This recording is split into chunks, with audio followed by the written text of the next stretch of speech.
with the Cleveland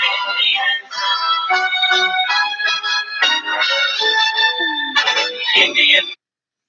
Hello, everyone, and welcome to the January 15th, 2019 Lake County Sentinel podcast. I'm your host, Tim Shirer, and I'll be with you for the next half hour. And excuse me. That's why I have the cherry Coke or Pepsi right next to me at all times. But we have a lot to talk about tonight. In sports, we're gonna talk about the Cavs, the Monsters, the Icebreakers, and the Browns, and the Indians. A rumored trade with the Indians. Let's just start out with that. We'll talk about it real quick. I don't know a lot about it. I just know that the Kluber, the Padres, and the Reds are interested in Kluber.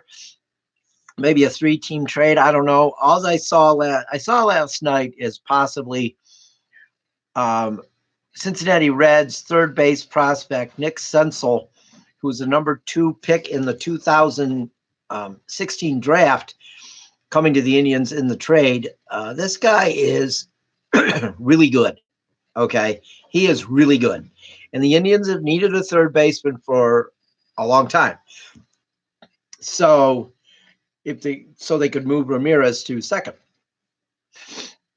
I'd like to see something else in the trade besides Nick Sentinel, but at least they're talking about somebody that, could be with the Indians for a long time. If they traded Kluber. So it sounds like it could be there could be a good trade in the offing. We'll have to see. It's really there's not a lot of information out there, but I would like to that Nick Sentinel, he interests me as a possibility at third base for the Indians. He's a power hitter. It's a lot of doubles, high average. So good RBI guy. That's what you want at third base. I'm not sure about his defense. Hope if he, you'd think he probably plays good defense. But I don't know a lot. But I just wanted to talk about that for a second and touch on that for a second. Now let's move on to the Cavs. Sunday night was great, because the Cavs broke their losing streak, and they beat the Los Angeles Lakers in Los Angeles. It was really great to see. And the Lakers didn't have LeBron James, but who cares? The Cavs didn't have Kevin Love and a bunch of their players. So it was nice to see the Cavs end that losing streak.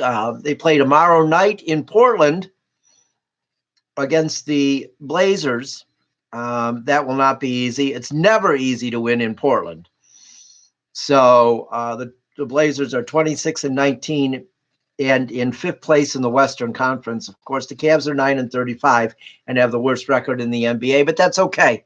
That's okay. In the NBA, you have to be bad to get good. And it was just nice to see them win the other night in Los Angeles and take down the Lakers. So it was good. So now we're going to move to the Monsters. The Monsters have been pretty disappointing lately. They've lost 5 of 6 games. They were in second place, when the bad stretch began. Now they're in 5th place. Okay. They are closer to last now than they are to first. They are only 3 points out of last place. All right. And they are 7 out of first. So the Monsters are in a slump, and they need to get it together. They're expected to make the playoffs. They're expected by their fan base to have long, deep runs in the playoffs. So the fact that this slump is happening, it's not a real good thing. Yeah, the one win in the last 6 was against Syracuse, and that's a big deal. But they haven't exactly, they've been bad, losing 5 or 6 games. And then they've been losing to some really bad teams. You know, they lost to the last place Binghamton Devils the other night. I know it's on the road and it's in Binghamton, but still, if you're a good team, you win that game. Okay? You win that game. That was not a good that was not good, losing in Binghamton. Binghamton Devils do have a pretty good logo, though, I have to say that. But losing there is not good. They play Friday night in Lavelle against the Rockets. Now they're in 7th place. So this is a team that the Monsters should beat. We'll see if they can go up there and do it. I don't know. Let's hope they can. Let's hope they can get on track. It's not been a good stretch for them, and it's just we're gonna have our hockey analyst hopefully on soon. Our Monsters expert Philip Goth. Hopefully we'll have him on soon, and we can find out what's going on with this team. Why are they struggling? So now we'll move on to the Mentor Icebreakers. They won 1 of 2 over the weekend. I had said last week they needed to win both to improve their playoff hopes, but they won 1 of 2. It's better than losing both. They are now 7 points out of the 5th spot in the Franklin Hockey League. The top 4 teams make the playoffs. They're 7 points out of the 5th spot. And they are 10 points out of the 4th spot, which is where they have to get. But the 5th spot, very interesting. They are in the 5th spot is the Danville Dashers. And that's who the Icebreakers play twice this weekend at home. They play them on Friday and Saturday night, both at 7:30. So if the Icebreakers could win both of these games over the weekend against Danville, they could possibly, be 1 point out of moving out of last place. I think it would be tremendous if they could move out of last place. It really would be. An expansion team that started off really badly. They haven't been great in their last 10. They're only 2-8 in their last 10. So they've struggled here in their last 10. But they're 7-18. They've struggled in their last 10. They struggled in their first 6. So if you look in between that, they're 5-4 in that stretch in the middle. So hopefully they can get on another another stretch here and start winning some more games. 10 points behind with almost half the season left is not a lot, especially when you get 3 points for a win. So, the Icebreakers they're in it, actually. They're in it. Yeah, they're in last place. And you think, they're in last place. No, they're in it. They have a shot. Because I'm sure they still play Port Huron and Danville. I'm sure they play them both a number of times. I would have to venture to say they probably play them both 5 times the rest of the way. So 5 times each. That's 10 games right there. So, they have a shot still of making the playoffs. Like I said, they're home this weekend twice against Danville, that's the first team they got to pass. So they're home against them twice this weekend, Friday at 7:35, Saturday at 7:35 at the Menor Ice Arena. They split over the weekend with Port Huron. They won at home 4-3, and then they went to Port Huron and lost 6-3. So they had a 500 weekend, which actually is above average for them. So that's good. So that's the Icebreaker update, and they still have a shot at the playoffs. Now let's move to the Browns. We'll spend some time on them. They announced the hiring of Freddie Kitchens yesterday. And of course, the local media, were more concerned with whether Kitchens won the press conference than anything else. Who cares if he won the press conference? Who really cares? Every coach they hire wins the press conference in Cleveland. It doesn't matter who they hire.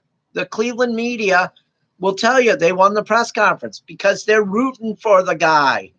The Cleveland media is not consistent when it comes to the Browns.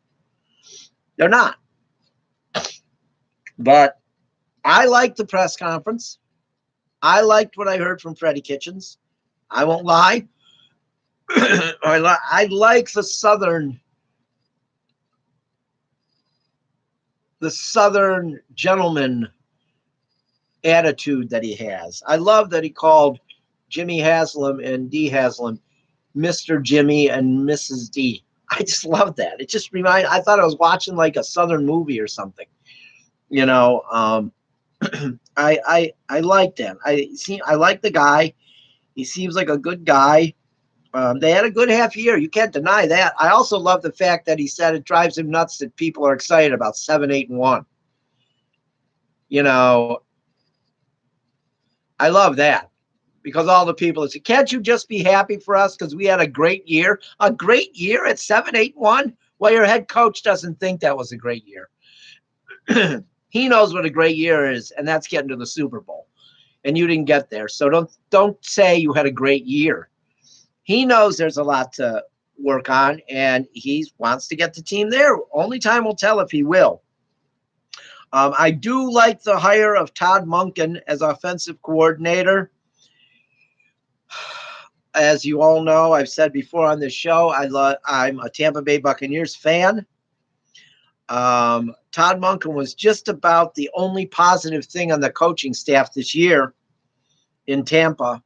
There was nothing wrong. Well, I was going to say there's nothing wrong with the offense, but there was. They did turn the ball over too much, and they had too many penalties. But I don't know how much that is the offensive coordinator. A lot of that falls on the players turning the ball over, and it falls on the head coach. There's got to be some discipline for penalties. So I don't know how much of that fell on Todd Monken.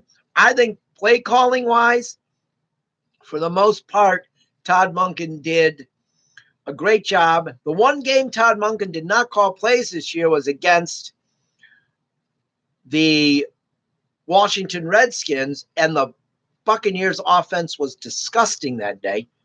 Dirk Cutter ran the offense that day. It was disgusting. But the other 15 games, their offense was pretty good. Browns fans can remember that because they beat the Browns. So, one of their 5 wins. So Todd Monken is a really good addition to the staff. I think Steve Wilks is probably a good addition to the staff. Although I don't know how much he really had influence on the defense in Carolina, being that Ron Rivera, Carolina's head coach, is a defensive guy. So I don't know. But I know Monken's a good hire. I think Wilks is probably a good hire. All the other coaches, who knows? They work together, hopefully, and that's the most important part. So, but that's about all you're going to get out of me for the Browns. I'm not going to predict that he's going to be a great coach, or they're going to win the Super Bowl, or they're going to even make the playoffs next year. I'm not going that far. I never do. I don't know what you can't judge any head coach by his press conference. If you think you can, you're stupid. So, but that's it for sports today. We will be moving on. We will be moving on to the political portion of our show right after this.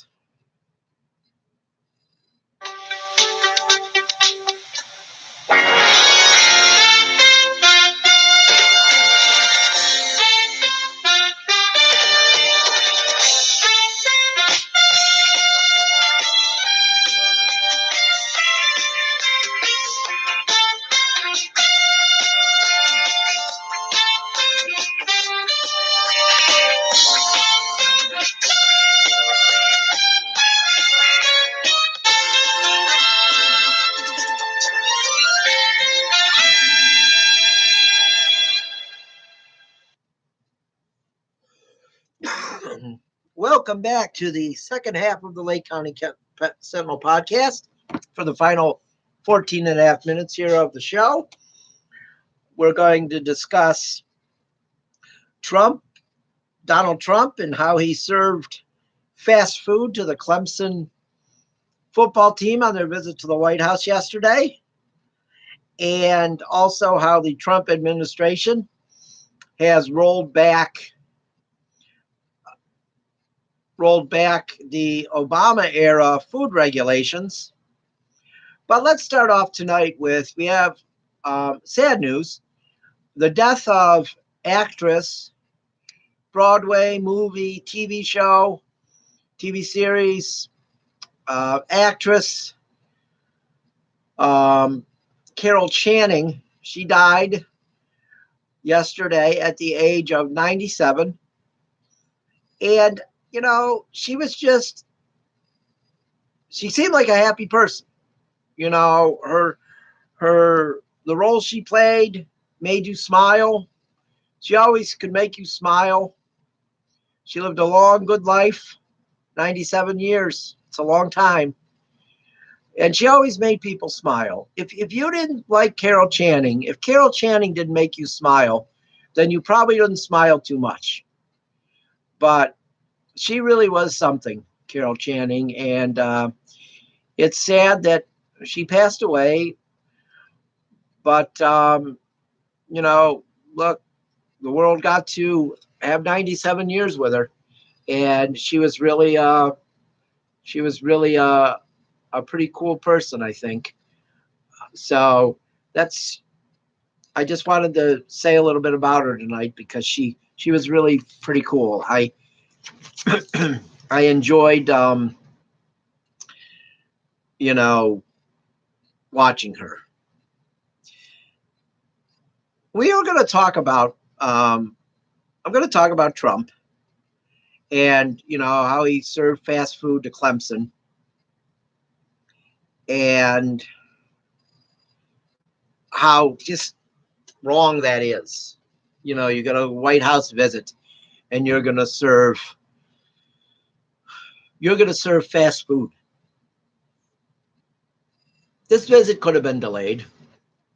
They could have delayed this visit, but Trump had to use it as a political point to further his shutdown agenda. So he paid for the fast food himself. Oh, big deal.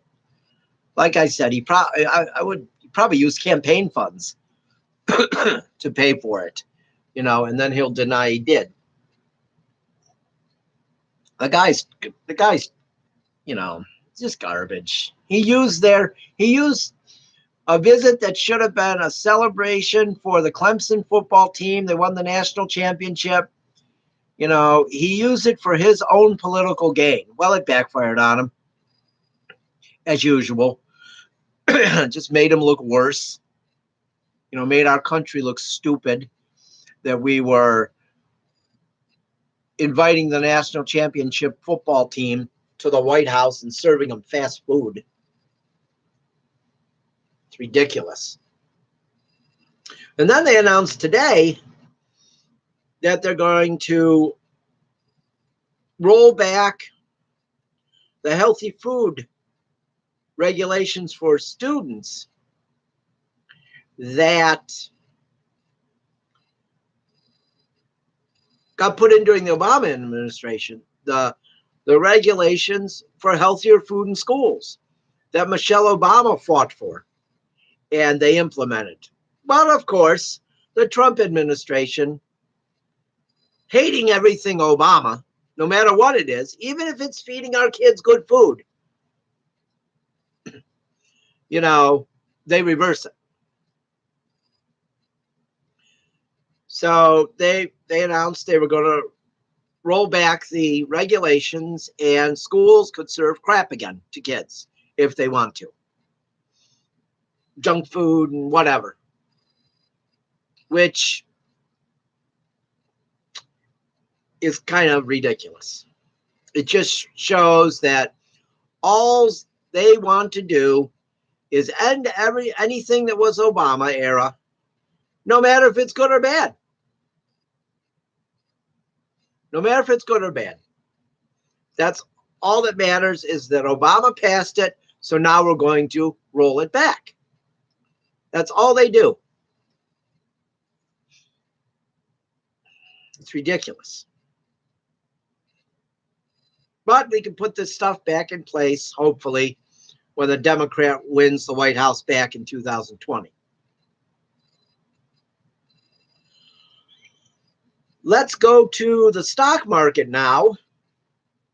Spend a few minutes on that. The stock market was up today, 155.75 points. It closed at 24,065.59. In our running ticker, the stock market now under President Trump has gone up 4,153.59 points. And under Obama, in the same amount of time, it went up 3,786.44. So it has gone up nearly 400 points more under Donald Trump than it did under Barack Obama at this point. But the percentage of gain, which is the real important part, is way, way in favor of Obama. The stock market at this point under Barack Obama went up 31.07%. Under Trump, it's gone up 17.53%.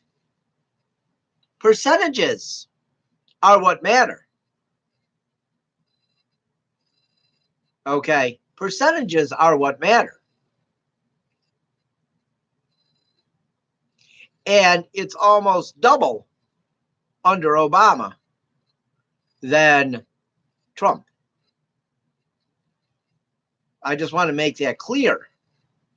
Because, yeah, the points are going higher, but the percentage is still in favor of Obama. Remember, the stock market was at 8,000 when Obama took over. Okay. It was at 8,000. It was at 19,000 when Trump took over. So it was in pretty good shape when Trump took over. You know, so it, and those gains, you know, those are big gains. The stock market more than doubled under Barack Obama. Okay, let's see it double under Donald Trump. I don't think it will. Yeah, at the pace it's going, it definitely won't. So, I mean, that's the stock market update. I give, you know, when it goes up, I give an update. When it goes down, I give an update. I give the update every day. Unlike Trump people that would only talk about it when it favors their argument. Now I'm going to tell the truth. I'm going to talk about it whether it's a good day for Trump or it's a bad day for Trump in the stock market. Today was a good day. I'm still going to talk about it. I'm going to be fair and even. I'm not going to only talk about it on a day that it favors my argument.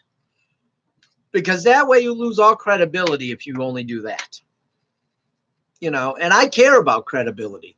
Unlike Trump supporters, they don't care about credibility. They just care about their argument. They don't care if they're going to talk about something that's factual or the truth.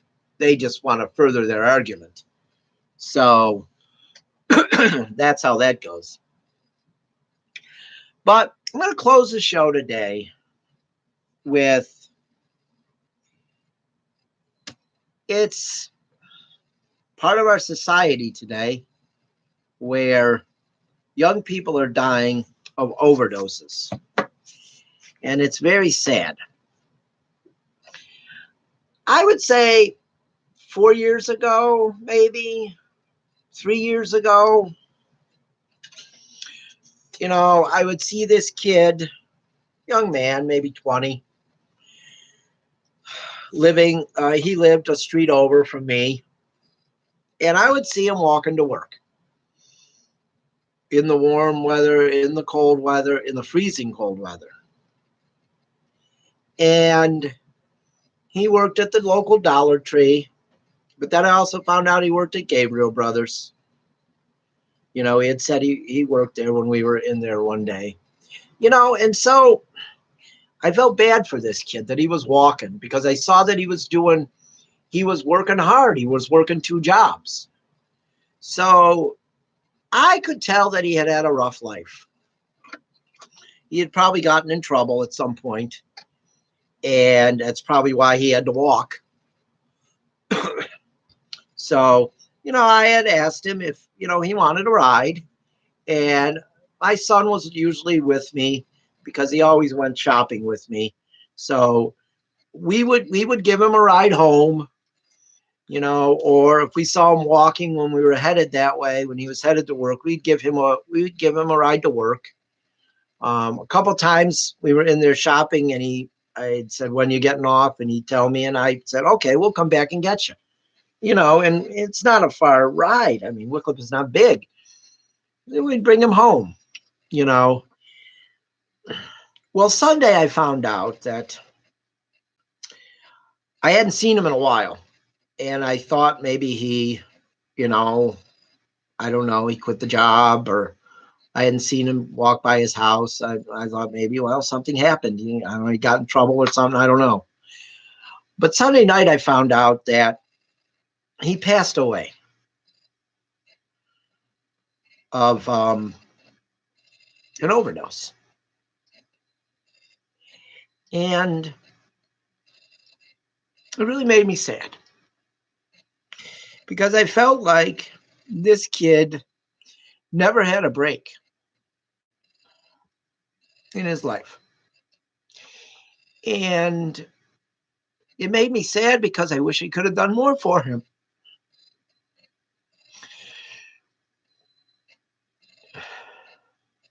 But I couldn't. I didn't. And now he's gone.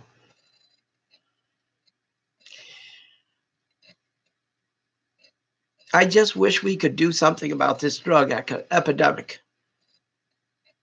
But I also think that I was glad that I tried to be nice to this kid